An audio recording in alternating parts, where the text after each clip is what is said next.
नमस्कार दोस्तों, स्वागत है आपका हमारे यूट्यूब चैनल वीटू नर्सिंग पे।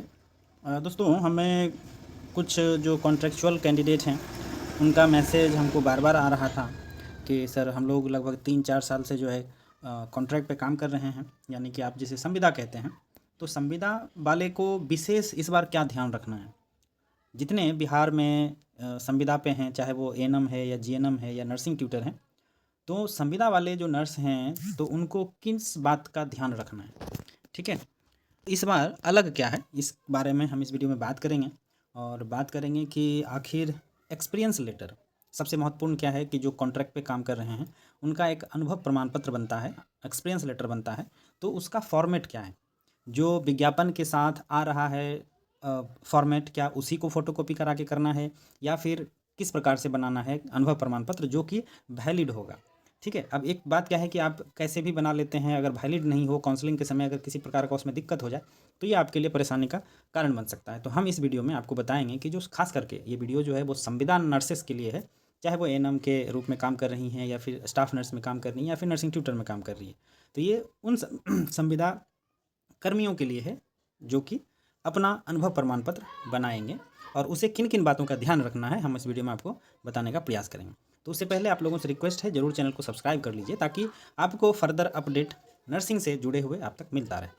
तो आपको पता होगा अभी विधानसभा में बजट सत्र चल रहा है, जिसमें आपको पता होगा कि विधान परिषद में मंगल पांडे जो कि स्वास्थ्य मंत्री हैं, उनके द्वारा स्वास्थ्य विभाग में होने वाले कार्यों का विवरण दिया जा रहा है। आपको बताया जा रहा है कि इस वर्ष, ठीक है, जो कि 25-26 का वर्ष है, इसमें कितने लोगों को नौकरियां दी जाएगी, कितने ऐसे हॉस्पिटल्स ओपन होंगे, कितने हॉस्पिटल का शिलान्यास होना है, कितने हॉस्पिटल का उद्घाटन होना है।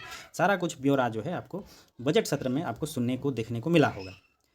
ठीक है, आपको बता दें, हमने कई पिछले एक वीडियो में बताया था आपको कि स्वास्थ्य विभाग की तरफ से एक डेटा दिया जाता है उस पार्टिकुलर सत्र के लिए, जो कि हमने आज सुबह में जो एक वीडियो किया था उसमें आपने मंगल पांडे का भाषण को सुना होगा जो विधान परिषद में उनके द्वारा दिया गया था। ठीक है, तो आज हम इस वीडियो में बात करते हैं आपके एक्सपीरियंस लेटर का। ठीक है, तो एक्सपीरियंस लेटर सबसे पहले क्या देखिए, ये आप एक्सपीरियंस लेटर का एक नमूना देखिए, ये नमूना ही कहिए आप इसको, कि आपको इस प्रकार से, यानी कि ये जो पैड है ये नहीं है। ठीक है, ये सिर्फ आपको एक फॉर्मेट दिया गया है, इस फॉर्मेट से जो जो चीज़ें मांगा जा रहा है हम आपको एक एक्सपीरियंस लेटर भी दिखाएंगे किस प्रकार से उसे बनाया जाता है। तो ये सिर्फ क्या है, एक नमूना है और नमूना के आधार पे ही आपको बनाना है। ठीक है, यहाँ पे देखिए क्या लिखा हुआ है, संस्थान कार्यालय के लेटर पैड या लेटर हेड से निर्गत होना चाहिए। यानी कि आप किसी सामुदायिक स्वास्थ्य केंद्र में काम कर रहे हैं तो ये जो लेटर हेड होता है यहाँ पे आपके सामुदायिक स्वास्थ्य केंद्र का नाम होना चाहिए। अगर आप किसी मेडिकल कॉलेज में हैं तो मेडिकल कॉलेज का यहाँ पे नाम होना चाहिए। अगर आप किसी सदर अस्पताल में काम कर रहे हैं तो यहाँ पे आपके सदर अस्पताल के नाम होने चाहिए। ये सिर्फ एएनएम जीएनएम या नर्सिंग ट्यूटर के लिए नहीं है, तमाम वो पद, चाहे ईसीजी का हो, लैब का हो, एक्सरे का हो, जो संविदा पे हैं सबको सेम इसी फॉर्मेट में आपको अनुभव प्रमाण पत्र बनाना है। ठीक है, हालांकि पैरामेडिकल के तो ऑलरेडी विज्ञापन निकल चुके हैं और उसका जो फॉर्म है वह भी फिलअप हो रहा है, इसीलिए हम उसको विशेष तौर पे नहीं जोड़े हैं। ठीक है, अभी एएनएम का आना बाकी है, अभी जीएनएम का आना बाकी है, अभी नर्सिंग ट्यूटर का आना बाकी है। इसीलिए हमने सोचा कि इस वीडियो के माध्यम से आपको बता दिया जाए कि आपको किस प्रकार का अनुभव प्रमाण पत्र जो है बनाना है। ठीक है, सबसे पहला ध्यान, लेटर हेड होना चाहिए। उसके बाद यहाँ पे जिस संस्थान में आप काम कर रहे हैं उसका एक ज्ञापांक नंबर, यानी कि हम रजिस्टर मेंटेन अपने हॉस्पिटल में किए हैं, इस ज्ञापांक नंबर से हम आपका अनुभव प्रमाण पत्र दे रहे हैं। और यहाँ पे जिस दिन आप लीजिएगा उस दिन का यहाँ पे डेट होना चाहिए। ठीक है, आगे यहाँ पे देखिए प्रमाणित किया जाता है आपका नाम। ठीक है, आपका जो नाम है, आपके पिता या पति का नाम, अगर आप महिला हैं, अगर आपका डॉक्यूमेंट्स में आपके पति के नाम है तो पति का नाम यहाँ रहेगा, या पिता का नाम है तो पिता का नाम रहेगा। आपका पूरा एड्रेस, ठीक है, यहाँ पे आपका पूरा पता होगा। उसके बाद की नियुक्ति कार्यालय या अधिसूचना आदेश, यहाँ पे संख्या, किस पत्रांक संख्या से आपका ज्वाइनिंग हुआ था उसको बोलते हैं यहाँ पे कार्यालय आदेश।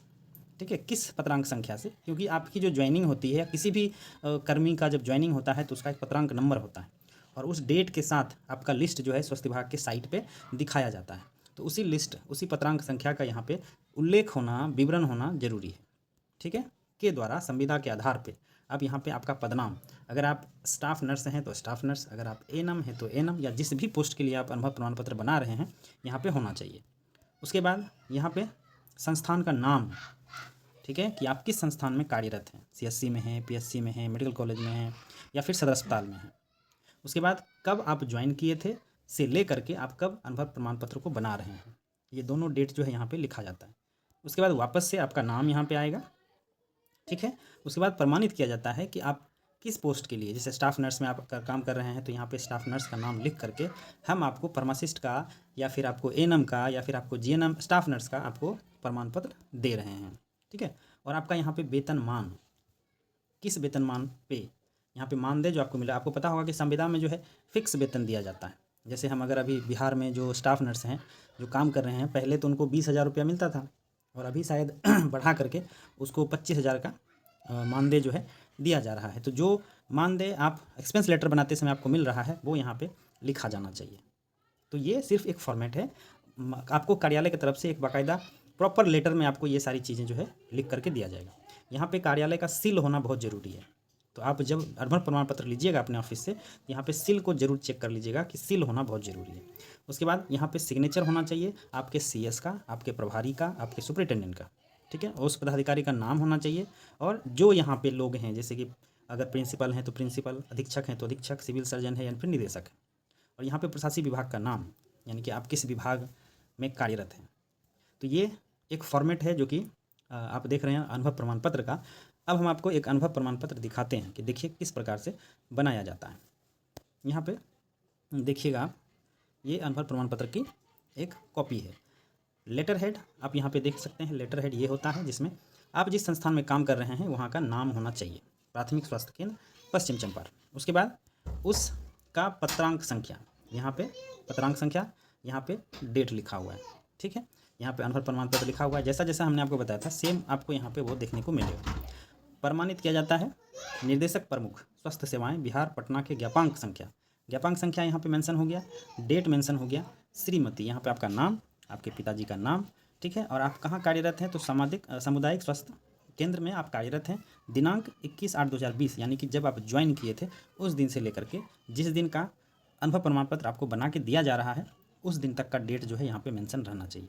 इसमें एड्रेस मेंशन नहीं है तो उसमें आपको एड्रेस मेंशन करवा लेना है, ठीक है। उसके बाद यहाँ पे सील नहीं है तो यहाँ पे आपको सील ले लेना है, यहाँ पे सिग्नेचर और नाम और जो आपको निर्गत कर रहा है अनुभव प्रमाण पत्र उसकी सारी जानकारी यहाँ पे होना अनिवार्य है। तो इस प्रकार से अनुभव प्रमाण पत्र जो है बनाया जाता है। तो उस फॉर्मेट को आप याद रखिएगा, उस फॉर्मेट को आप अपने ऑफिस में दिखा करके उस फॉर्मेट में आप बनवा सकते हैं, कोई दिक्कत नहीं है, ठीक है। और बाकी देखिए यहाँ पे स्पष्ट लिखा हुआ है, ये आपका नियमावली का कॉपी है जिसमें आप देखिएगा यहाँ पे कंडिका 7 में देखिए, कार्यानुभव का दावा करने वाले उम्मीदवारों के द्वारा संविदा पे कार्यरत होने का अनुभव प्रमाण पत्र जो कि परिशिष्ट 1 में संलग्न है निर्गत करने के लिए संबंधित जिले के सिविल सर्जन। एक बात और ध्यान रखिएगा, अगर आप किसी प्रभारी के अंदर यानी कि किसी सीएससी पीएससी में काम कर रहे हैं तो वहाँ से फॉरवर्ड करवा करके जो जारी करेगा वो सिविल सर्जन ही करेगा, वहाँ से सिर्फ फॉरवर्ड हो जाएगा आपका जो आप एप्लीकेशन दीजिएगा एक्सपेंस लेटर के लिए, प्रभारी सिर्फ आपका फॉरवर्ड कर सकता है, लेकिन जारी जो करेगा वो सिविल सर्जन करेगा, आप जिस भी सिविल सर्जन के अंदर काम कर रहे हैं। उसके बाद चिकित्सा महाविद्यालय की स्थिति में वहाँ के प्रिंसिपल करेंगे, ठीक है। और अगर आप हॉस्पिटल में काम कर रहे हैं, जैसे मेडिकल कॉलेज और मेडिकल हॉस्पिटल दोनों अलग होते हैं, अगर चिकित्सा महाविद्यालय में है तो वहाँ का प्रिंसिपल करेगा, अगर आप अस्पताल में काम कर रहे हैं तो वहाँ का अधीक्षक करेगा, और अति विशिष्ट अस्पताल में वहाँ का जो निर्देशक होते हैं, अति विशिष्ट अस्पताल कहने का मतलब है जैसे कोई सुपर स्पेशलिस्ट हॉस्पिटल है तो वहाँ के जो निर्देशक होंगे वो उस प्रकार से आपको बना करके देंगे, ठीक है। उसके बाद एक बात और ध्यान में रखिएगा आप लोग कि विज्ञापन से वर्णित सभी प्रमाण पत्र अंतिम रूप से भरे गए ऑनलाइन आवेदन को डाउनलोड कर हार्ड कॉपी अवश्य सुरक्षित रख लेंगे, ठीक है। और जो आपने अपलोड किया है कोई भी डॉक्यूमेंट्स अभी आप अगर बीटीएससी में अपलोड करते हैं तो कई बार हमने देखा है कि काउंसलिंग के समय स्टूडेंट जो है रोना रोते हैं कि सर हम तो भूल गए, कहाँ हम रखे थे उसको, डॉक्यूमेंट्स जो है मेरा खो गया। खास करके खोने वाले जो डॉक्यूमेंट्स होते हैं वो जाति आय आवास प्रमाण पत्र, कैरेक्टर सर्टिफिकेट, अनुभव प्रमाण पत्र इस प्रकार के होते हैं। बाकी मार्कशीट और डिप्लोमा रजिस्ट्रेशन तो संभाल के रखते हैं लोग। तो आपको इस वीडियो से हम आपको बता देते हैं कि आप जो भी फॉर्म भरने में डॉक्यूमेंट्स दिए हैं सबको अच्छे से संभाल करके रखना है आपको काउंसलिंग तक। अगर काउंसलिंग के समय अगर आप उस डॉक्यूमेंट्स को नहीं दिखा पाते हैं तो फिर आपको दिक्कत हो जाएगा। यहाँ पे स्पष्ट रूप से लिखा हुआ है, ठीक है।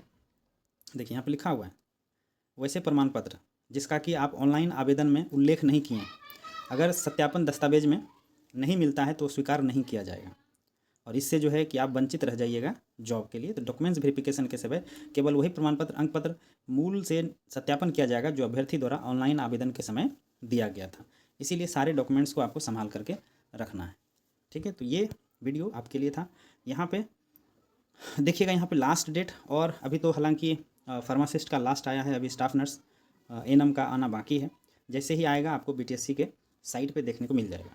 अगर आप एएनएम है, जीएनएम है, अगर आपको बुक की आवश्यकता है तो आप यहाँ पे देख सकते हैं। ये स्टाफ सिर्फ नाम पे नहीं जाना है आपको कि मिशन सीएचओ लिखा हुआ है तो सर ये सीएचओ लेवल का है।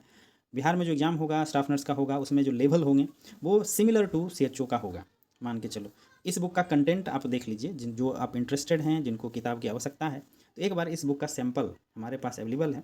आप दिए गए नंबर पे एक बार मैसेज करें, व्हाट्सअप मैसेज करें, आपको सैंपल दिया जाएगा। आप सैंपल को देखें, सैंपल अगर आपको अच्छा लगे तो आप बुक को जरूर जो है परचेज़ करिए। एक बुक जो कि स्टाफ नर्स के लिए है, इसमें आपको पूरे सब्जेक्ट का जो सिलेबस के अनुसार है, सिलेबस के अनुसार आपको इस बुक में सारा का सारा थ्योरी, उसके बाद एमसीक्यू, आपको यहाँ पे 5000 प्लस एमसीक्यू आपको इसमें मिल जाएगा।